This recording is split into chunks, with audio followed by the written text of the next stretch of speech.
Hello, good day, mom and sir. My name is Risa Islana. I'm 41 years old from Philippines. I'm married. I have two children, one boy and one girl. They are 19 and 8 years old. I work experience in abroad and also here in Philippines. I work here in I work in Muscat, Oman for 6 years in one employer. There are 8 members in the house. There are 5 adults and 3 children. The children, their ages in 1 and 3 and 4. My main duties there are cleaning, ironing, car washing, gardening, cooking, and also I take care of the children. The 1 year old, I feed him, I make milk for him. I changes her diaper, I bathing, and also I play for her.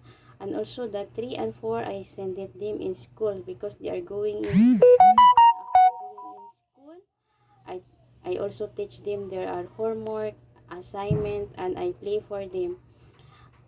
Mom and sir, if you choose me as your house helper, I promise I do my best.